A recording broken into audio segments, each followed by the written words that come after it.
అన్నా నేను ఒకటి చెప్తాను, నా చిన్నప్పుడు సినిమాల్లో చూసినా బయట చూసినా ఒక 2 డైలాగులు వినేవాడిని.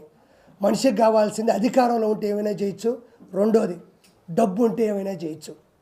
ఫస్ట్ది కోల్పోయినా రెండోది వాళ్ళ దగ్గర లక్షల కోట్ల రూపాయలు వాళ్ళ దగ్గర ఉన్నాయి.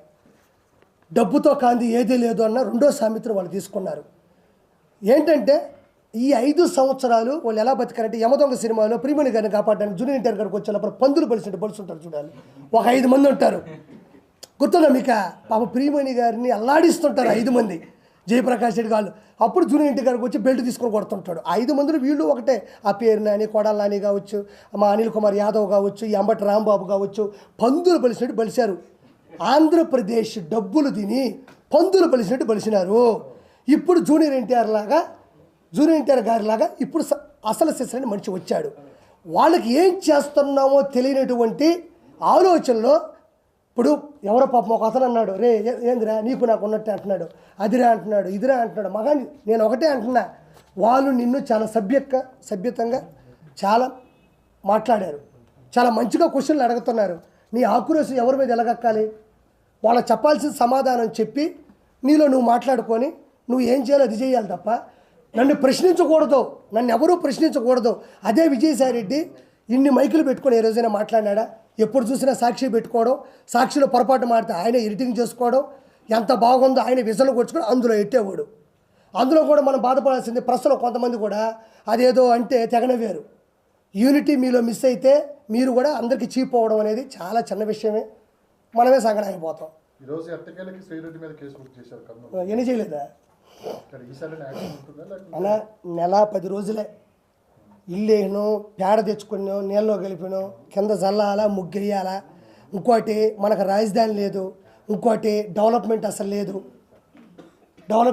లేదు. ఇప్పుడు దాన్ని లోపలికి వెళ్ళి లోతుగా చూడాలా, ఏది పోయిందో ఎత్తుక్కోవాలా, ఎంత అప్పు తెచ్చినాడో తెలియాలా, ఈ అప్పులు తీర్చడానికి నిందలేసుకోవాలా. ఇప్పుడు వెంటనే దుష్టుల్ని సంహారం జరగాల, ఒక పక్క ఇది చేయాలా, ఒక పక్క పరిశ్రమలు తేవాలా, ఇంకో పక్క ఈ పరిశ్రమలు చెడగొడదామని చెప్పేసి ఇలాంటివి దౌర్భాగ్యంగా చేస్తున్నాడు కావాలనే. పరిశ్రమలు వస్తే ఎక్కడెక్కడ ఎదుగుదల ఉండదేమో ఈ విధంగా నరుక్కుంటున్నారు. రేపు ఏదైనా సమ్మెలు జరిగిందంటే, మన కార్మిక పరిశ్రమ పడిపోయిందంటే, పరిశ్రమ అంటే 10 మంది పనిచేస్తారనా? ఒక పరిశ్రమ వస్తుంది, ఐటీ పరిశ్రమ. ఈ విధంగా నరుక్కుంటా సమ్మెలు చేసుకుంటా ఉంటే లక్షల కోట్లు పెట్టుబడి పెట్టి లక్షలు సంపాదించాలనుకున్న ఏ పరిశ్రమ మూతపడిందంటే ఆ పరువు పోద్ది అనుకుంటారు. ఇలా అసభ్యంగా ఇలా మైలేజ్ తగ్గిస్తూ ఉంటే ఏం జరుగుతుంది మీకు తెలియదు ఏముంది. కాబట్టి పరిశ్రమలు మీరు నమ్మరుగానే వాళ్ళు నిజంగా చాలా దృఢమైన సంకల్పంతో ఉన్నారు, తండ్రి కొడుకులు ఇద్దరు కూడా. వాస్తవంగా నాకు తెలిసింది చెప్తున్నాను, నేను పార్టీ సభ్యుడిని కాదు. వాళ్ళు పరిశ్రమలు తెస్తున్నారు, మంచి మంచి పరిశ్రమలు. ఈ విధంగా ఈ పనులు చేయడం వల్ల కొంచెం వాళ్ళు ఇబ్బంది పడుతున్నారు. నేను అందుకే అంటున్నా, ప్రజలు ఉత్తేజితమయ్యి తల్లిదండ్రులకు ప్రతిరోజు మనం చెప్తానే ఉండాలి. అధికారంలోకి వచ్చి 30 రోజులు అవుతుంది, 30 మర్డర్లు జరిగాయి ఆంధ్రప్రదేశ్లో. ఇది లోకేష్ గారు రెడ్ బుక్లో ఉన్న స్క్రిప్ట్ ప్రకారం జరుగుతుందని చెప్పి పిలుస్తున్నాం. రెడ్ బుక్ అంటే ఏందన్నా? ఎర్ర పుస్తకం అంటే ఏందన్నా? దానికి చెప్పలేదు సమాధానం. ఏదో పెద్ద ఈయన కాబట్టి సాధించాడు ఎర్ర పుస్తకం. రెడ్ బుక్ అంటే ఏంటంటేనమ్మా, రెడ్ బుక్ అంటే ఏంటంటే ఏముంటుంది, ఎవడైతే తప్పు చేశాడో లా ప్రకారం బయలా వాళ్ళని కేసులు పెట్టంటే ఏదో తోసి కాదు, ఏ తప్పు చేస్తారో ఆ తప్పుని వెలికి తీసి వాళ్ళకి శిక్షించడం. సోషల్ మీడియాలో ఇప్పటి వరకు మనం చూస్తుంది ఏంటంటే, ప్రభుత్వం వచ్చి ఇంకా నెల 15 రోజులు అవ్వాలి, కానీ క్రైమ్ రేట్ ఎక్కువ పెరిగిపోయింది ఆంధ్రప్రదేశ్లో. గల్లీలో మరణాలు జరిగిపోతున్నాయి, కానీ ఇలాంటి ప్రాపకాండ ఎక్కువ జరుగుతుంది. ఇది ఎంతవరకు నిజం ఉందంటారు? నేను చెప్తున్నానండి, చనిపోయే ప్రతి వ్యక్తి వెనక జగన్మోహన్ రెడ్డి రాక్షసత్వం ఉంటుంది. జగన్మోహన్ రెడ్డి గంజాయి ఇచ్చి మనుషులను చంపించేసి అతనే వచ్చి పరామర్శిస్తాడు.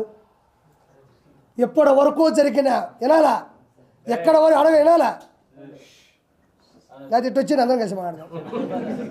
ఒకటి చెప్తున్నా, నా మాట నమ్మండి, ఎప్పటి వరకు జరిగిన ప్రతి హత్యలో జగన్మోహన్ రెడ్డి రాక్షసత్వం ఉంది, జగన్మోహన్ రెడ్డి ప్లాన్ ఉంది. జగన్మోహన్ రెడ్డి కోసం ప్రాణాలు ఇవ్వడానికి సిద్ధంగా ఉన్నారో లేదో నాకు తెలియదు, కానీ వాళ్ళ ప్రాణాలని బలి తీయడానికి జగన్మోహన్ రెడ్డి సిద్ధంగా ఉన్నాడు. మనం 2 గ్లాసులు తాగితేనే పిల్లల దగ్గర చెప్తూ కొట్టించుకుంటాం, ఏం మాట్లాడో మనకే అర్థం కాదు. అలాంటిది గంజాయి తాగితే ఓడి ఏం ప్రవర్తిస్తాడో, ఓడి ఎలా ప్రదర్శిస్తాడో మనం 4 రోజులు ఉంటుందంట ఒక గంజాయి తాగితే, అంత వేసుకుంటే నోట్లో. అలాంటిది కత్తితో నరకుతున్నా కూడా బాధ భయం ఉండదు. ఆ రక్తం చూస్తే మన కళ్ళు తిరగవు. మనం ఏదో పబ్జీ ఆడినట్టు, ఏదో ర్యాపిడ్ ఫైర్ ఆడినట్టే ఉంటుందంట. అది నాకు కూడా తెలియదు, నేనే ఇప్పుడు తాగలేదు. జాతీయ స్థాయిలో ఇది తీసుకొని పోవడానికి రేపు ఢిల్లీలో కూడా ధర్నా చేస్తున్నారు ఎవరు? జగన్మోహన్ రెడ్డి. నేను కూడా చెప్తా, ఢిల్లీ మన అయింది, మా చెన్నై అయింది, నాది అయిపోద్ది అదే. మాటలు 100 చెప్తా, నా పోయినాటు 175 అన్నాడు. ఏదే యాడికి పోయినాడు? ఏమయ్యా 175 సీట్లలో by 10 equal to 17.5 equal to 18 seats ఉండాలా. 10% సీట్లు మనం గెలిస్తే ప్రతిపక్ష హోదా వస్తుంది. అది రాజ్యాంగంలో ఏ చిన్నపిల్లలు అడిగినా చెప్తాడు.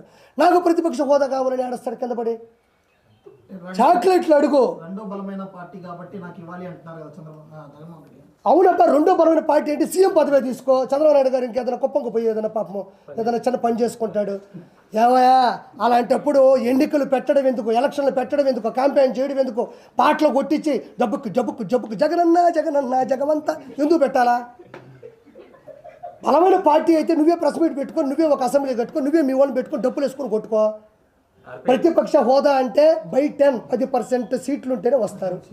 అతనికి వచ్చిన 11 సీట్లకి కనీసం తెలంగాణ అసెంబ్లీలకు కూడా ప్రతిపక్ష హోదా లేదు అతనికి. నిన్న కారులో వెనుకుండా జగన్ గారు వెళ్తున్నప్పుడు కారు దిగి అక్కడ ఉన్న ప్రజలందరికీ ఆయన సంబంధించినట్టుగా అభివాదం తెలిపారు. దాన్ని మీరు వెకిలిగా 10 సార్లు ఎట్లా ఎందుకంటారు? దీనికి సమాధానం ఎవరు వికిలిగా అన్నారు? అతను వికిలిగా చేశాడు కాబట్టి నేను వికిల్ అన్నా. అదే ఎప్పటి నుంచి. ఇప్పుడు నీ పేరేంది? నా పేరు గోపి. నేను గోపి అనే పిలుస్తా. అతను వికిల్ చేశాడు కాబట్టి నేను వికిల్ చేస్తానే అంట. దానికి ఇంకో పేరు లేదు. స్టార్టింగ్ నుంచి అలానే చేస్తాను. నేనేమో అలానే చేస్తాను. వెకిలిగా చేస్తాను. ఒక మనిషి గురించి విమర్శించేటప్పుడు, ఒక మనిషి గురించి పరామర్శించేటప్పుడు ఒక మాట మాట్లాడుతున్నా. అదే చంద్రబాబు నాయుడు గారిని పట్టుకొని మాట్లాడలేదా? ఆయన శరీరం గురించి మాట్లాడలేదా? అప్పుడు ఏం చేస్తున్నావు నువ్వు? అప్పుడే ఎందుకు ప్రశ్నించలేదు? ఆ రోజు వైఎస్ జగన్మోహన్ రెడ్డి కావచ్చు, వాళ్ళ పార్టీ కార్యకర్తలు కావచ్చు, భువనేశ్వర్ గారి గురించి ఆ రోజు మాట్లాడుతుంటే మీ నోరు ఏమైపోయింది? నేను ఈరోజు ఆయన చేసే విధానాన్ని చూపిస్తే రక్తం మరిగిపోతుంది.